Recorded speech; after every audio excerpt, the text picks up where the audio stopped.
주의 말씀대로 살게 하시고 내 소망이 부끄럽지 않게 하소서. 아멘. 시편 119편 116절의 이 짧은 기도는 아마 믿는 자들의 모두의 기도인 줄로 믿습니다. 오직 주의 말씀대로 살기 원하고 또 주께서 주신 소망이 부끄럽지 않는 그 삶이 되기를 간절히 바라는 마음의 그 기도가 우리도 함께 드려지는 줄로 믿습니다. 자녀는 그 아버지의 말을 듣게 돼 있고 또 백성은 그 왕의 말을 듣는 것이 당연한 이치입니다. 우리는 하나님의 자녀요 하나님의 백성인 줄로 믿습니다. 그렇기에 그 하나님께서 하신 말씀, 친히 우리에게, 우리 각 사람에게 주신 그 말씀을 듣고 따라가는 그 길이 참된 복된 길인 줄로 믿습니다. 우리가 그 말씀대로 살고자 마음 먹고 또 살고자 몸부림칠 때 때로는 넘어지기도 하고 때로는 좌절하기도 하고 때로는 낙심하기도 하지만 거기에 굴하지 않고 다시 일어서고 다시 그 말씀대로 살려고 몸부림치는 그것을 볼 때 사랑하는 아버지는 그에게 힘을 더하시고 또 능력을 더하시는 줄로 믿습니다. 그리고 우리에게 있는 그 소망이 결코 부끄럽지 않도록 만들어 주실 줄로 믿습니다. 우리의 소망이 무엇입니까? 주의 말씀대로 하나님의 자녀답게 살아가는 것이 우리의 소망이고, 그렇게 믿음 안에서 또 우리 개인적인 가정적인 꿈도 비전도 또 기대도 하나님께서 인도해 주시리라고 믿습니다. 그래서 우리는 그 말씀을 알고 믿고 그 행하는 삶을 통해 하나님을 영광 돌리는 하나님의 백성 되시기를 주님으로 축복합니다. 지난 2박 3일간 말씀과 성령 축제가 이곳에서 있었습니다. 눈 깜짝할 때 지나갔습니다. 많은 분들이 기도로 준비하고 또 여러 섬김을 통해서 준비해서 시작되었나 싶었는데 마무리가 되어지고 또 그 은혜만 우리 가운데 남아 있습니다. 그러면서 제가 기도의 제목이 또 생겨진 것은 무엇이냐면 시간 귀한 강사 목사님을 통해서 우리에게 그 하나님의 말씀을 풀어서 전해주셨는데 우리 귀에 들려진 대로 또 우리가 마음에 깨달은 대로 또 우리에게 심겨진 그 말씀의 씨앗이 결실을 맺는 그런 우리의 삶이 됐으면 좋겠다라는 간절한 기도의 제목이 생겼습니다. 우리 모두 우리의 귀에 들려진 대로 또 우리가 마음에 받은 대로 그렇게 살고자 기도하고 애쓰는 저와 여러분이 되시길 주님으로 축복합니다. 그래서 분명 예수 그리스도를 내 구주로 믿고 그 이전과 이후의 삶이 달라져서 구원 이후의 삶을 살아가지만 이 말씀과 성령 축제를 통해서도 그 이전과 그 이후의 삶이 확연히 달라지고 하나님의 뜻 가운데 우리가 거하는 변화된 삶을 살아가는 저와 여러분이 되시기를 다시 한번 주의 이름으로 축복합니다. 인류 역사의 가장 중요한 사건, 성경의 두 축이라 말할 수 있는 예수님의 십자가와 부활, 그 사건이 될 것입니다. 십자가는 우리로 하여금 과거의 우리의 삶을 돌아보게 한다면 이 부활은 앞으로 영광스러운 미래를 바라보게 하는 하나님의 능력입니다. 그러나 우리가 예수님의 부활, 그것이 마음만큼 생각만큼 믿어진다는 것이 쉽지 않은 경우도 있습니다. 예수님의 제자들도 예외가 아니었습니다. 오늘 우리가 읽은 본문을 보게 되면 도마가 나오지요. 공개적으로 예수님에 대해서 그 부활에 대해서 의심을 표현하고 있습니다. 어느 정도까지 표현하냐면 그 다른 제자들이 예수님을 만나고 나서 그 목격담을 얘기하고 있는데 그는 거기에 조금도 물러서지 않고 도마가 이르되 내가 그의 손에 못자국을 보며 내 손가락을 그 손 못자국에 넣으며 내 손을 그 옆구리에 넣어보지 않고서는 믿지 아니하겠노라. 이 믿지 아니하겠노라가 원어적으로 뉘앙스를 더 살펴보면 나는 결코 믿을 수 없다. 이 일이 되어지지 않으면 내가 내 눈으로 보고 내 손으로 만지지 않으면 나는 결코 믿지 않겠다라는 것이 이 도마의 이야기였습니다.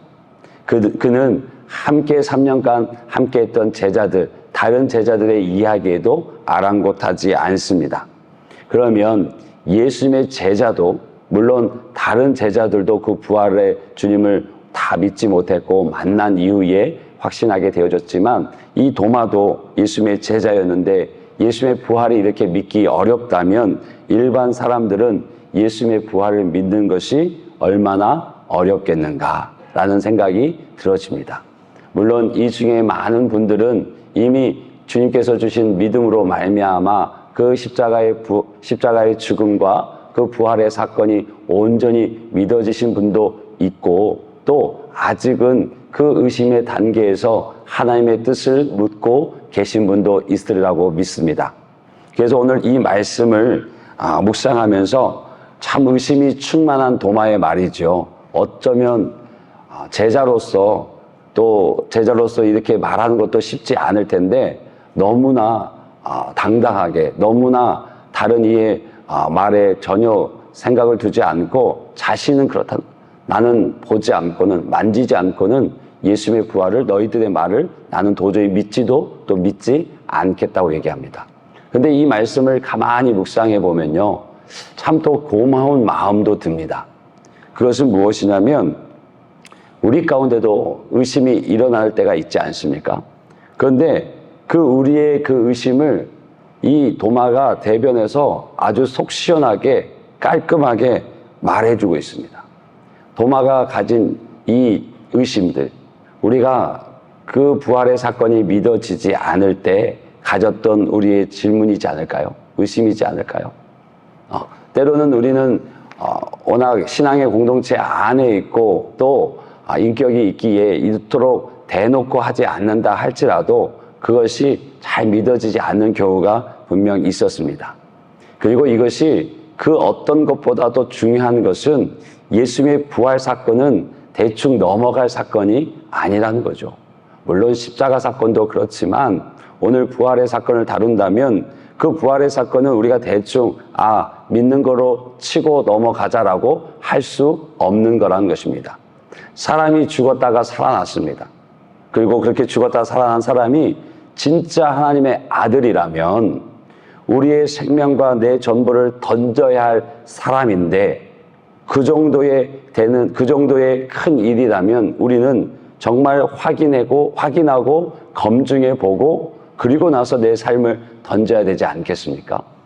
여러분 생활 가운데 필요한 무엇을 하나 산다고 하면 얼마나 많이 인터넷으로 서치를 하십니까? 가성비도 따지고 또 이왕이면 더 좋은 기능과 디자인을 찾습니다. 근데 그것이 조금만 금액이 올라가면 손이 떨리지 않습니까? 만약에 차를 산다고 생각해 보십시오. 덤덤하시는군요. 차 그까이 거 그럼 집을 하나 산다고 생각해 보십시오.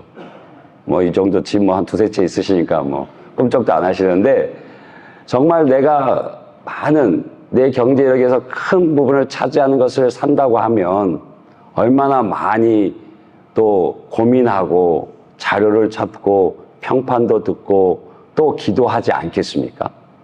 그러면 예수님의 그 부활의 사건, 정말 죽으셨다 살아나신 그분이 주님의 아들이고 그분이 메시아라면 그래서 그분을 믿고 내 삶과 내 생명을 내어 던질 그 사건이고 그분이라면 우리는 고민하지 않겠습니까? 그 고민 가운데 이미 고민을 거쳐오신 분도 있고 고민 가운데 계신 분도 있을 텐데 우리는 그 부활의 주님에 대해서 한번 다시 고민해보고 내 믿음도 점검하는 시간이 됐으면 좋겠습니다. 그리고 도마의 질문이 또 고마운 이유는 예수님께서 십자가에 돌아가셨다는 것을 확실하게 증거해주고 있다는 것입니다.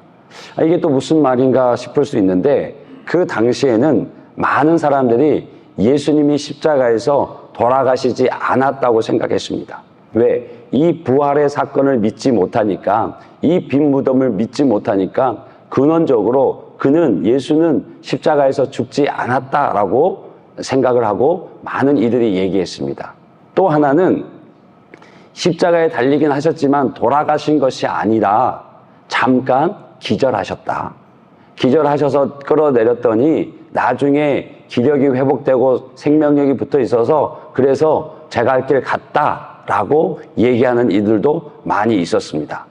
그런데 지금 도마는 그 부분을 염두에 두고 한 말은 아니겠지만 도마의 그 의심을 통해서 우리가 분명하게 알 수 있는 것은 무엇입니까? 예수님이 십자가에서 죽으셨다는 거예요. 예수님이 십자가에서 돌아가셨다는 것을 이 도마가 자신의 의심을 강하게 어필하면서 우리는 분명하게 알 수 있게 되어지는 것입니다. 내가 본 것은 예수님이 십자가에 그 굵은 대못으로 못이 박히시고 피를 다 쏟고 죽으셨다. 내가 3년 동안 따르고 내 모든 것을 걸고 따랐던 그 주님이 그 십자가에서 허망하게 죽으신 것을 보고 나는 근심에 쌓일 수밖에 없었고 염려할 수밖에 없었고 내 모든 시간이 헛된 시간 같았고 또 예수님이 그런 분위기, 사회적인 분위기 속에서 누명을 쓰고 십자가에 달려 죽었다면 나 역시도 그런 해를 받을 수 있을 것 같아 두려움 가운데 피해 있었다는 것을 우리는 이 도마의 말을 통해서 알 수 있게 되어집니다. 자신의 그 의심을 통해서 예수님의 죽으심의 증인이 되어지고 있습니다. 예수님의 십자가의 그 죽음을 분명하게 증명하고 있는 것입니다.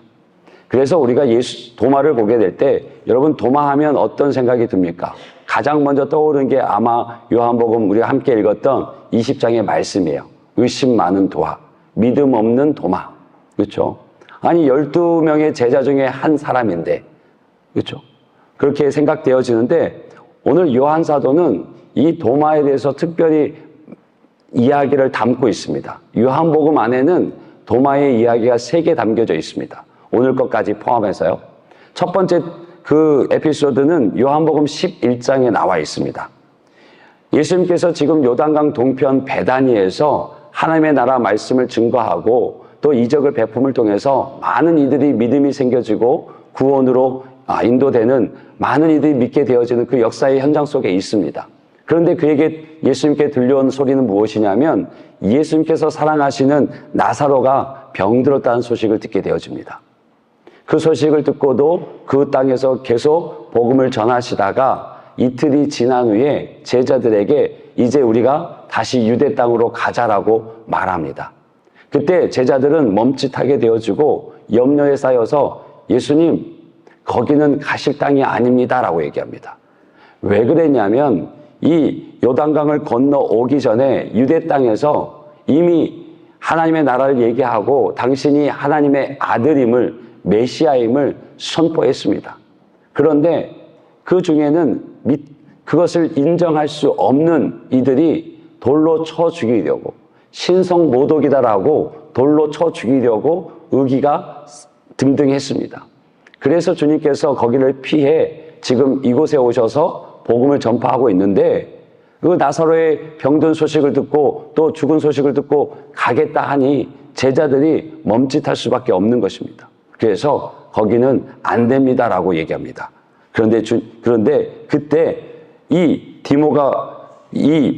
도마가 뭐라 하냐면 16절에 디두모라고 하는 도마가 다른 제자들에게 말하되 우리도 주와 함께 죽으러 가자 하니라.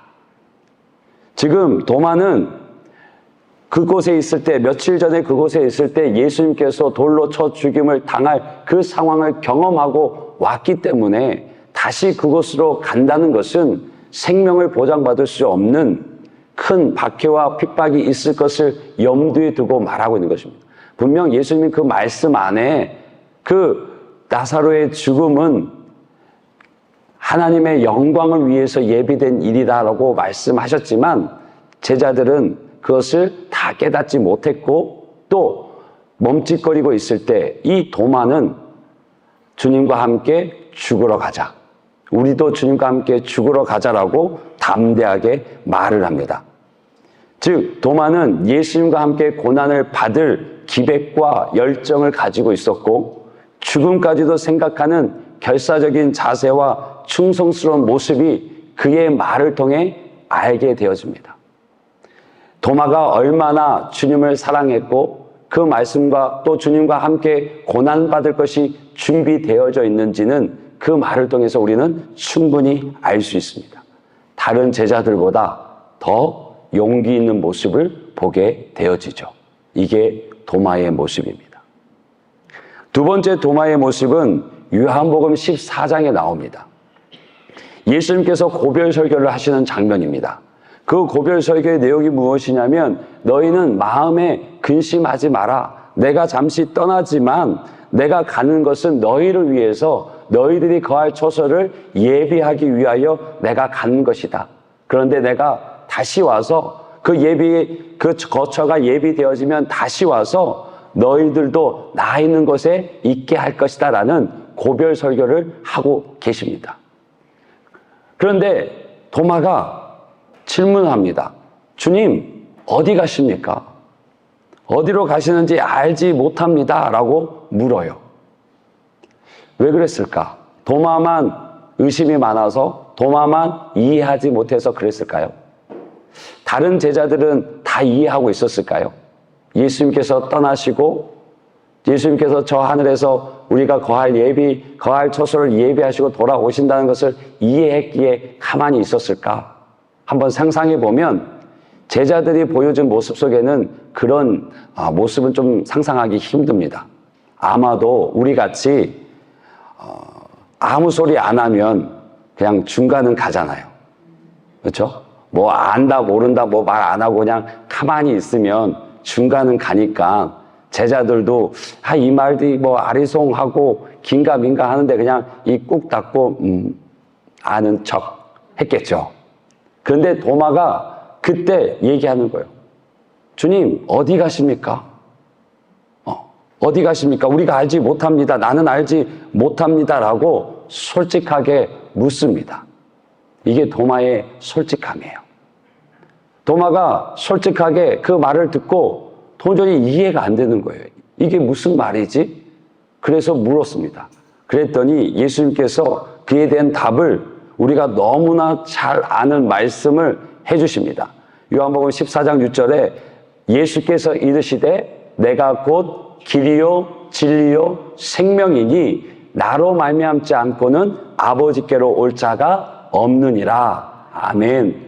이 진리가, 이 유명한 말씀이 도마의 솔직한 질문을 통해서 주님께서 도마에게, 제자들에게, 그리고 우리들에게 주신 말씀입니다.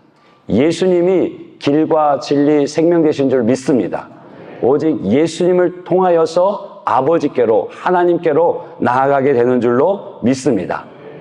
오늘은 점점 세대가 악해져 가면서 예수님 아닌 다른 것들을 통해서, 다른 종교를 통해서 하나님께로 아니면 구원을 이른다고 많은 이야기들을 합니다. 특별히 이단들도 뭐 말할 것 없고요. 다른 종교들도 마찬가지입니다. 우리가 세상이 악해져 가면서 또 늘 있어 왔던 거지만 더 어두워져 가면서 종교의 혼합주의, 다원주의, 포스트 모더니즘 이런 것들이 믹서되어지면서 점점 그 구원의 유일성을 잊게 되어지고 또 그 구원의 유일성을 붙잡고 있으면 상당히 편협한 사람, 배타적인 종교라는 이야기를 듣게 되어집니다.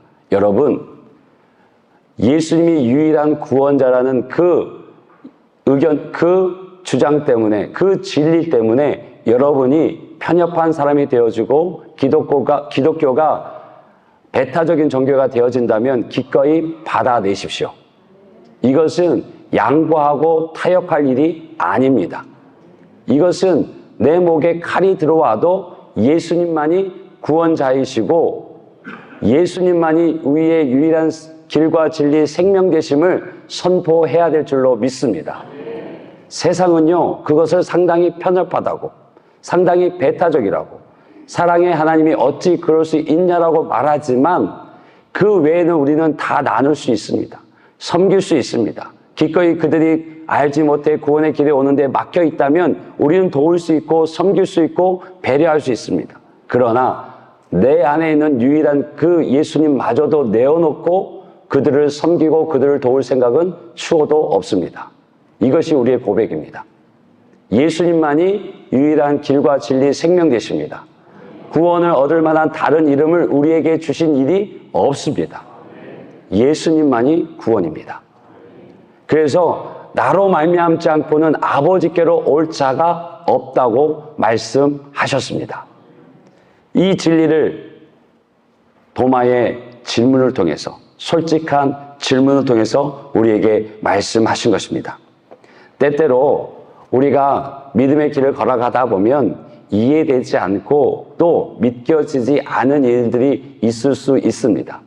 그런데 우리는 이 공동체 안에 들어와서 믿음의 길을 걸어가다 보면 분명히 믿어지지 않는데 내 신앙의 연조가 있고 또 내 직분과 직무가 있어서 그것을 덮어놓기도 하고 저 멀리 미뤄두는 경우도 종종 있는 것 같습니다. 그런데 오늘 도마를 통해서 우리에게 주신 말씀은 무엇입니까? 솔직하게 물으라는 것입니다. 믿어지지 않는다면, 이해되지 않는다면 하나님께 묻고 성경에 물어서 그 답을 찾으라는 것입니다. 그것은 무엇이냐면 그렇게 물을 때 하나님께서 깨닫게 하신다는 말씀입니다. 우리가 혹 믿겨지지 않고 이해되지 않는 상황과 말씀이 있다면 솔직하게 주님 앞에 들고 나아가는 그 용기 있는 믿음이 있으시길 주님으로 축복합니다. 도마를 통해서 깨닫게 되는 그 중요한 것이 바로 그거예요.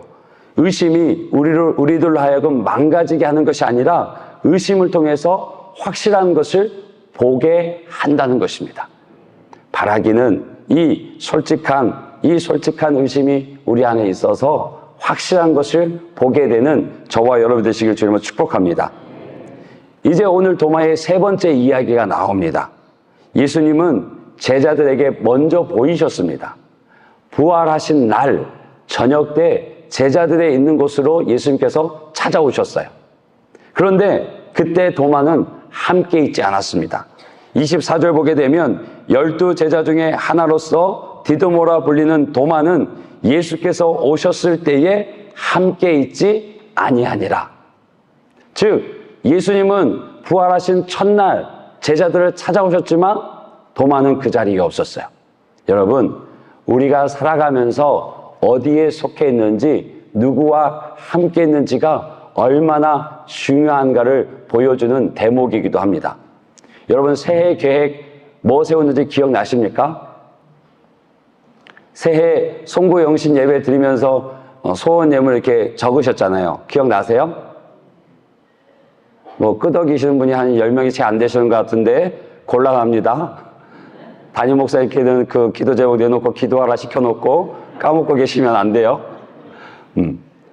여러 가지 계획을 세워요. 특별히 세우는 게 뭐 건강에 대한 계획을 세우시겠죠. 그러면 뭐 음식 조절, 운동 이런 걸 할 텐데 혹시 운동을 잘 지키고 계신지 모르겠습니다. 저도 계획을 세웠는데 완전히 망가졌어요.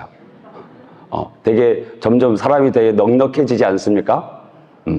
계속 조절 못하고 있는데 제가 이렇게 운동을 좋아하는 편은 아니지만 대학 때 우연히 하프 마라톤을 단체로 출전할 경우가 있었어요. 제 생각으로는 이런 표현 하면 안 되겠지만 뭐 했다 깨어나도 생각하지 않을 그런 마라톤. 너무너무 지겨운 거예요. 그 몇 시간을 뛴다는 게 너무너무 지겹고 너무너무 싫어하는 개인적인 의견입니다. 그런데 단체로 뛰게 되어져서 이제 단체로 같이 이제 뛰는 거예요. 그런데 그게 또 되더라고요. 아마 혼자였으면 못했을 것 같아요. 하루 이틀은 한번 바짝 내고 했다가 또 한 1, 2주 지났다가 또 하루 날 잡아서 했다가 퍼지고 그랬겠죠. 그런데 같이 하니까, 함께 하니까 하루에 매일 2시간씩 계속 달리고 운동하는 것이 가능했고, 물론 순간순간 턱에 차오르는 그 고통을, 그 단내를 맡아가면서 포기하고 싶지만 옆에 있는 이들이 있으니까 포기가 안 되더라고요. 그리고 힘들 땐 아시죠? 앞에 사람 다리만 보면 돼요. 딴 거 안 보고 앞에 사람 다리만 보고 그냥 뛰어가면 됩니다. 그래서 결국 하프 마라톤이지만 완주를 했어요. 또 여러분, 신년 되면 무슨 계획 세우십니까? 우리는 또 하나님의 자녀니까 말씀을 읽으려고 노력하시잖아요. 그렇죠? 그러면 1년 1독, 1년에 내 이번 하나님의 말씀 창세기부터 요한계시록까지 다 읽어보겠다라고 작정하시고 읽으시잖아요. 그래서 올해는 뭐 하시죠? 비전 통독 많은 분들이 하고 계세요. 14개 조가 뭐 적은 조는 한 7명, 많은 조는 12~13명에서 10명 내외로 그렇게 하고 계시는데 아주 그냥 딸기가 매일매일 수학이 아주 잘 되고 있습니다. 물론 개 중에 몇몇 분은 바빠서 한 며칠씩 묶어서 수학하시는 분도 있고 또 조금 뒤떨어져 계신 분이 있는데 용기 내십시오. 서로 격려해 주시고 그 단체 문자에다가 누구 집사 안 올리냐 그러지 마시고 개인도 이렇게 커피라도 한 잔 쏘면서 힘내자라고 해서 같이 독려해서 같이 읽어갔으면 좋겠습니다. 그래서 벌써 지금 어디까지 읽으셨죠? 38일차 느헤미야까지 읽으셨죠. 그리고 이제 월요일부터 에스더서가 될 텐데 벌써 구약의 절반을 읽어 오셨어요. 요 속도로 가면 곧 일독이 끝납니다. 혼자라면 힘들었을 거예요. 혼자라면 이 속도를 가지고 갈 수 없었을 거예요. 그런데 같이 하니까 깜빡하고 있다가 딸기들이 막 올라오니까 가끔 조장님들이 어찌하고 계세요? 라고 연락 오니까 그러니까 또 용기 내고 다시 말씀 가운데 앉게 되는 것 같습니다. 이처럼 누구와 함께 하냐, 어디에 속했느냐가 참 중요합니다. 지금 도마는 제자들과 함께 있지 못해서 찾아오신 예수님을 만나지 못했습니다. 말세는요, 모이기를 패하는 어떤 사람들의 습관과 같이 하지 말라고 얘기합니다. 그래서 오직 권해서 그날이 가까움을 볼수록 더욱 그리하라고 말씀하고 있습니다. 여러분, 이제 개인주의가 있고 여러 가지 상황이 있어서 형편이 있어서 모이기 힘들다고 말하는데 힘듭니다. 그것은 맞는 말이에요. 그런데 초대교회 때도 힘들었어요. 초대교회 때는 모이는 것이 삶의 존재를 흔드는 힘듦이었습니다. 지금은 그 정도까지는 아닌 것 같아요. 물론 몇몇 분은 또 그렇게 힘든 과정에 있음도 있습니다. 그러나 힘든 부분 속에 있지만 우리가 조금만 애쓰고 노력하면 모일 수 있고 그 안에서 하나님의 말씀을 나눌 수 있고 또 함께 기도하고 삶을 나눌 수 있습니다.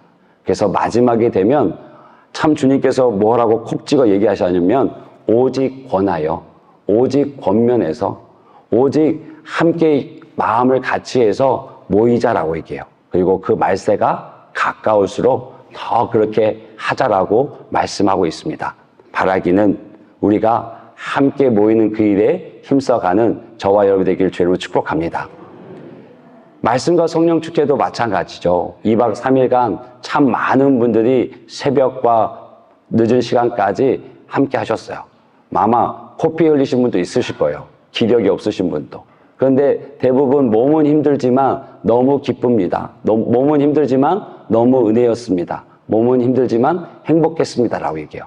몸은 힘든 것이 맞습니다. 그런데 아세요? 잠을 못 자도 힘들지만 너무 많이 자도 힘들어요. 몸은 계속 익숙해져요. 뭘 말씀드리고 싶냐면 혹 말씀과 성령 축제에 이곳에서 현장에서 함께 하지 못하신 분이 계시다면 우리 유튜브에 올라가면 우리 영상팀이 너무나 발 빠르게 올려놨습니다. 그래서 집에서 한번 보시고 또 현장에서 하셨던 분들도 복습 차원에서도 한번 보시고 해서 그 말씀이 내 안에, 그 풀어진 말씀이 내 안에 가득 찰 수 있도록 조금만 더 애써주시면 너무너무 감사할 것 같고 하나님께서 기뻐하실 것 같습니다. 그래서 어렵지 않습니다. 유튜브 들어가셔서 진주 갈릴리 교회 이미 조회수가 막 500회, 600회 되는데 우리 성도님들은 아닌 것 같고 우리 성도님들이 봐서 한 1000회 찍죠. 그래서 꼭 보시고 구독과 좋아요도 눌러주세요. 별로 답이 없으시네요. 그래서 우리 갈릴리교회 유튜브랑 또 홈페이지를 통해서 그 은혜를 받았으면 좋겠습니다. 그래서 이렇게 말씀을 듣고 또 함께하는 그 공동체 안에 있는 게 정말 귀하고 감사한 일이고요. 이제 제자들이 또 모여 있습니다. 안식 후 첫날에 제자들이 모였을 때 주님이 찾아왔을 땐 도마는 없었어요. 그런데 여드레가 지난 뒤 8일이 지난 뒤 또 안식 후 첫날입니다. 유대인들이 여드레 8일 후도 같은 요일이 되는 건 뭐냐면 시작하는 날과 마치는 날을 포함시켜요. 그러니까 지난주 주일날 주님이 찾아오셨고 이번 주 주일날 또 주님이 찾아오신 거예요. 여드레가 지났지만 8일이 지났지만 그때 도마를 찾아오셔서 무엇라 말씀하시냐면 제일 먼저 하신 말씀이 너에게 평강이 있을지어다. 두려워하고 염려하는 도마를 향해서 말씀하신 것 같아요. 너에게 평강이 있을지어다. 믿음 위에 주어진 평강이 있을지어다. 주님은 다른 제자들은 다 만나셨지만 도마를 못 만나셨어요. 마치 잃어버린 양을 찾기 위해서 또 찾을 때까지 수고하고 애쓰시는 그 모습이 오늘 찾아오신 주님을 통해서 우리는 보게 되어집니다. 그리고 주님은요, 우리의 연약함까지도 아시고 또 우리가 얼마나 주님을 빠르게 배신할 수 있는 존재인지도 알고 계십니다. 그리고 우리의 아픔까지도 두려움까지도 주님은 아셔요. 그래서 주님을 찾아오셨습니다. 이 27절의 말씀을 보시면 찾아오셔서 도마에게 이렇게 말씀하세요. 내 손가락을 이리 내밀어 내 손을 보고 내 손을 내밀어 내 옆구리에 넣어보라. 마치 도마가 다른 제자들 앞에서 내가 그 손을 보지 못하고 그 손을 만지지 못하고 그 손가락을 넣어보지 못하면 나는 안 믿겠다, 못 믿겠다라고 한 것을 곁에서 들으신 것처럼 네가 보고 네가 만져봐라 라고 얘기를 하세요. 이것을 그림으로 잘 그려놓은 작품이 하나 있습니다. 보시면 상의를 좀 열고 계신 분이 예수님이시고 고개를 숙여서 손가락을 내밀어 그 상처에 손을 들이미는 이가 도마입니다. 그리고 옆에서 제자들이 그것을 주목하고 있죠. 나중에 인터넷에서 이 사진을 보시면 의심 많은 도마를 치시면 바로 나옵니다. 이 보시면 그 표정이 잘 살펴보실 수 있어요. 정말 의심 가득한 도마의 눈빛을 볼 수 있게 되어지고 그리고 상처를 내밀어 그 손가락을 받는 예수님의 그 인자 또 그러나 슬픔에 있는 그 모습을 보게 되어집니다. 실제로 저렇게 손을 넣었다는 기록은 없습니다. 이 말씀 안에서 상상해서 저것을 보여주게 되죠. 왜냐? 도마가 이 주님을 만난 이후로 의심을 넘어 확신 가운데 차서 그의 삶이 온전히 주 앞에 드려지는 삶이 되었기에 상상력을 동원해서 저렇게 그림을 그렸던 것입니다. 여러분, 예수님의 십자가의 죽으심으로 인해서 방황하고 의심하던 도마에게 예수님이 찾아오셔서 그 도마의 그 의심을 책망하지 않으시고 도리어 네가 그렇게 하고 싶은 대로 네가 믿을 수만 있다면 그렇게 다 해보라고 말씀하고 계십니다. 우리가 믿음 안에 살아가다 보면 그 믿음에 부딪혀지는 현실 속에서 하나님을 신뢰하지 못할 때도 있습니다. 그런데 주님은요, 그것을 책망하지 않으셔요. 그것을 주 앞에 내어놓으면 주님께서 찾아오셔서 그 의심을 그리고 그 믿음의 벽을 허물어 주십니다. 그래서 그 다음에 이 도마가 한 주님께 드려진 고백이 무엇입니까? 28절을 보게 되면 나는 나의 주님이시요 나의 하나님이시니이다 라고 고백합니다. 이 고백은요, 실로 대단한 고백입니다.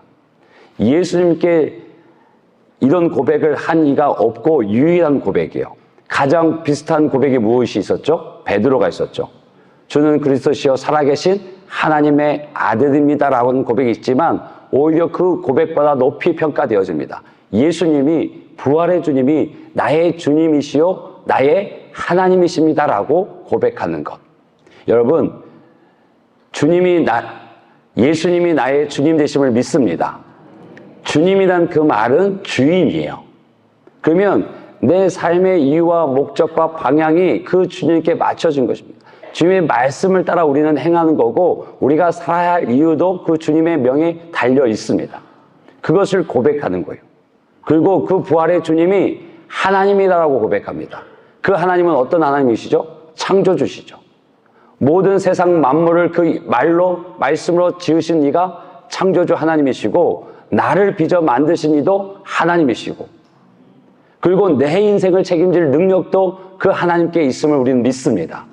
지금 도마가 의심에 쌓여서 내가 보지 않고 만지지 않고는 도저히 믿을 수 없다. 아니 안 믿겠다라고 했는데 주님을 만나고 나서 그의 의심은 확신이 되어져서 고백하는 것입니다. 주님이 내 눈앞에 있는 부활의 주님이 나의 주님이시고 나의 하나님이십니다. 아멘. 이것이 우리의 고백인 줄로 믿습니다. 이 고백 속에서 그의 삶은 전혀 다른 삶이 되어집니다. 그의 삶은요, 이후에 어떻게 되어지냐면 제자들보다 가장 멀리까지 복음을 증거하러 갑니다. 물론 성경 안에는 기록되어 있지 않지만 초대교회의 문서를 통해서 확인해 보면 그는 페르시아를 지나서 인도를 지나서 중국, 다시 인도에서 그 복음 사역을 감당하다가 무릎 꿇고 기도하는 채로 창에 찔려서 순교를 합니다. 그의 삶이 얼마만큼 치열하고 얼마나 확신 가운데 차서 그 복음의 사역을 감당했는지 우리는 충분히 알 수 있습니다. 그 분기점이 언제입니까? 의심이 확신으로 바뀌었을 때입니다. 부활의 주님을 믿지 못해서 부정했던 그가 부활의 주님을 만나고 나니 확신이 생기니 더 이상 세상에 두려울 것이 없고 염려할 것이 없고 주춤할 것이 없었던 것입니다. 그러니 제자 중에 가장 멀리까지 그가 걸어서 그리고 마지막 그 순간까지도 무릎을 꿇고 기도하는 모습 속에서 창으로 찔려 순교를 당합니다. 도마, 그는 모든 제자들이 주춤하고 또 염려할 때 우리가 주와 함께 죽으러 가자라고 말했던 이고 모두가 이해하지 못하고 깨닫지 못한 가운데서도 주님 어디로 가십니까? 라고 솔직히 질문을 했고 또 믿어지지 않는 그 속에서도 나는 믿을 수 없다라고 감추지 않았습니다. 그런 그의 솔직함이 주님이 그를 찾아오는 계기가 되어줬고 그를 만나주셨고 의심 가운데 있는 도마가 확신 가운데 그의 삶을 살게 되어졌습니다. 여러분, 혹 우리 중에 믿음의 여정을 가다 보면 이해되지 않는 말씀, 이해되지 않는 상황이 있습니다. 믿겨지지 않는 경우가 어찌 없겠습니까? 그러면 그것은 덮어두고 미뤄둘 것이 아니라 하나님께 솔직하게 들고 나아가야 할 기도 제목인 줄로 믿습니다. 주님, 이해되지 않습니다. 주님, 제가 깨닫지 못하겠습니다. 주님, 이 부분 주님께서 설명해 주십시오. 성경으로 또 하나님의 말씀으로 들려주길 기도하며 찾아가는 그 믿음이 진짜 정직한 믿음이고 그 믿음이 주님께서 바라시는 믿음입니다. 바라기는 그 믿음이 우리 가운데 있기를 주님으로 축복합니다. 미국에서 재미난 조사를 하나 했습니다. 일반 미국인들에게 예수님의 부활을 어느 정도 믿는가를 한번 조사해서 연구를 발표했어요. 근데 그 결과가 참 놀랍습니다. 2021년도 3월에 조사하고 발표된 건데 라이프웨이에서 미국인들은 실제로 부활을 얼만큼 믿고 있는가, 부활에 대해서 무엇을 믿는가라는 질문이었어요. 그중에 3분의 2 정도 되는 66%가 그 예수님의 부활을 믿는다고 답변을 했습니다. 그리고 5명에 1명은 믿지 못하겠다고 20% 수치가 나왔고요. 14%만이 확신하지 못하겠다고 답변을 했습니다. 놀랍지 않습니까? 이건 목사들을 상대로 한 것도 아니고 성도들을 상대로 조사한 것도 아니고 그냥 미국 일반인들을 상대로 조사한 것입니다. 그런데 66% 이상이 믿는다라고 나와요. 부활의 사건을. 안 놀라시는군요. 안 놀라셔요. 한번 좀 놀라주세요. 이 일을 통해서 조금 더 세밀하게 들어가 보면 교회에 다니는 사람들 중에는 89%가 믿는다고 해요. 그리고 교회에 다니지 않는 사람들 중에는 48%가 예수님을 믿는다고, 그 부활을 믿는다고 답변을 합니다. 아마 이 결과에 대해서는 참 많은 분들이 놀랄 텐데, 그런데 이 연구를 조사하고 발표한 사람이 레베카 맥롤이라는 사람인데요. 이 사람이 이 연구 결과를 발표하면서 이런 글을 썼습니다. 너무나 좋은 소식이면서 너무나 나쁜 소식이다. 미국 국민의 3분의 2가 예수님의 부활을 믿는다는 사실이 희망적이면서도 너무나 가슴 아픈 소식이다. 하트 브레이크, 가슴이 찢어진다고 얘기해요. 많은 사람이 믿는 것은 희망적이지만 그렇게 3분의 2나 되는 사람이 예수님의 부활을 믿지만 과연 그 믿음이 그들의 삶에 얼마나 영향을 미치고 있는가? 가슴이 찢어지게 만드는 아픈 일이다라고 얘기를 합니다. 이 연구자가 그런 사람들을 무엇이라고 표현하냐면 문화적 기독교인. 기독교 문화 속에서 자라나고 있기 때문에 예수님의 부활을 그냥 인정하는 것이지 그 부활의 믿음이, 그 부활의 인정이 내 삶에, 그들의 삶에 어떤 영향도 미치지 않는다. 그 영향이 매우 미미하다는 거죠. 그래서 연구자는 이렇게 묻고 있습니다. 우리가 예수님 그리스도의 부활을 믿지만 그렇게 살아내지 못한다면 세상에 무슨 영향력을 미칠 수 있겠는가? 여러분, 이게 저에게 물이 있습니다. 이 물이 안전한 물이다, 먹을 수 있는 물이다 생각되어지면 마시겠죠. 근데 여기에 의심이 있으면, 믿을 수 없으면 마시겠습니까? 그렇죠. 저는 믿습니다. 새가족부를. 무엇이냐면 이 부활의 주님을 믿는다면 행동의 변화가 따라오는 거죠. 믿는다는 그 사실이 내 생각과 말과 행동에 영향을 끼친다는 거예요. 그러면 행동이 바뀌어지는 것이죠. 그런데 미국 국민들의 66%가 그 부활의 사건을 믿는다 하지만, 인정하지만 우리 사회가 과연 그러냐라고 통렬하게 지적하고 있는 거죠. 그 부활의 사건을 믿지만 그 영향력은 나에게도 사회에도 끼치지 못하고 있다는 거죠. 그래서 문화적 기독교이라고 합니다. 우리가 정말 기도하고 우리 5월이면 자녀들의 축복하는 예배를 준비하고 있는데, 자녀들을 위해서 기도할 것이 무엇이냐면 특별히 믿음의 가정 안에서 자라는 자녀들을 위해 기도할 것은 바로 이 부분이에요. 너무나 기독교적인 예배적인 생활이 그냥 자연스럽게 익숙해요. 그것이 떠나면 되게 낯설고 좀 두려운 생각까지도 들어요. 근데 정말 이 문화 속에서, 이 가정 분위기 속에서 정말 십자가의 사건과 부활의 사건을 믿고 있느냐? 그래서 그 믿음의 증거가 우리 자녀들에게 나타나고 있느냐? 아니, 우리 부모들에게 나타나고 있느냐를 먼저 물어봐야 된다는 것이죠. 제가 여러분들에게, 우리 사랑하는 성도님들에게 좀 물어보고 싶습니다. 진지하게 답변을 좀 해보십시오. 너무 긴장은 하지 마세요. 어려운 건 아니에요. 예수님께서 나의 죄를 대속하기 위해서 십자가에 죽으신 것을 믿으십니까? 아멘이죠. 예수님께서 죽음을 이기시고 부활하신 것을 정말 믿으십니까? 예수님께서 부활하신 것처럼 나도 부활할 것을 진짜 믿으십니까? 아멘. 한 가지 더 질문을 드릴게요. 이거 중요한 질문입니다.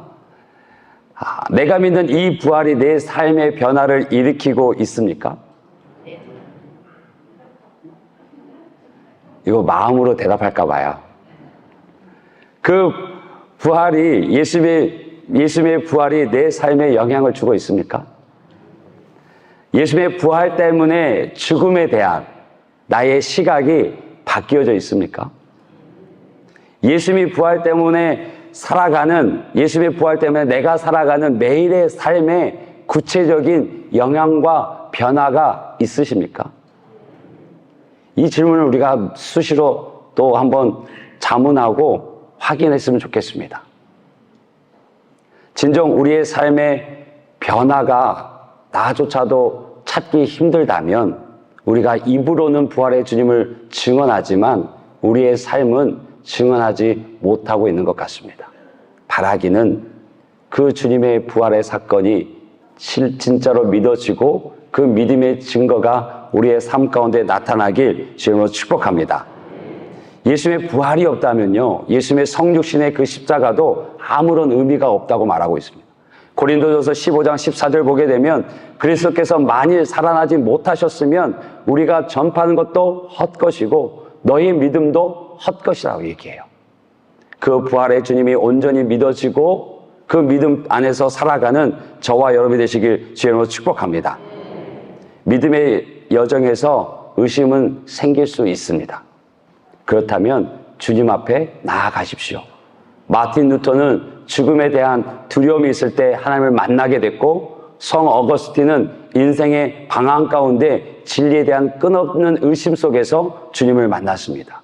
존 웨슬레는 왜 나는 죽음 앞에서 당당하지 못하지, 담대하지 못하지 하는 고민과 의심 속에 있다가 주님을 만났습니다. 부활의 주님을 믿는다면 우리 역시 부활하는 줄 믿습니다. 그래서 예수님께서 물으시잖아요. 나는 부활이요 생명이니 나를 믿는 자는 죽어도 살겠고 무릇 살아서 믿는 자는 영원히 죽지 아니하리니 이것을 내가 믿느냐? 아멘이시죠. 아멘이시죠. 우리는 이 땅의 삶이 전부가 아닌 줄 믿습니다. 그렇기에 우리가 이 땅을 살아가면서 누구와 살 것인가에 대한 고민이 있어야 되고 어떻게 살 것인가에 대한 고민이 있어야 할 줄로 믿습니다. 그 고민의 답은 이미 우리가 압니다. 주님과 동행해야 되고 주님을 위하여 살아가야 되는 삶인 줄 믿습니다. 그러면 이 땅에서 얼마나 오래 사는가, 어디서 사는가의 질문은 우리는 우리의 관심 밖에 있게 되어지는 것입니다. 바라기는 우리가 하늘나라 그 부활의 주님을 바라보고 그 영원한 부활의 우리의 삶을 바라보고 나아가는 저와 여러분 되시길 주의 이름으로 축복합니다. 여러분, 의심하는 것은 죄도 아니고 두려워할 것도 아닙니다. 그것을 하나님 앞에 가지고 나아갈 때 주님께서 책망하지 않으시고 우리를 만나 주십니다. 믿음의 여정 가운데 생기는 그 의심, 주님을 체험할 때 드디어 해결할 수 있게 되어지고 이전과 다른 믿음의 힘 있는 삶이 우리 가운데, 그 변화가 우리 가운데 나타날 줄로 믿습니다. 그 주님 앞에 나아가는, 동행하는 저와 여러분 되시기를 주님으로 축복합니다.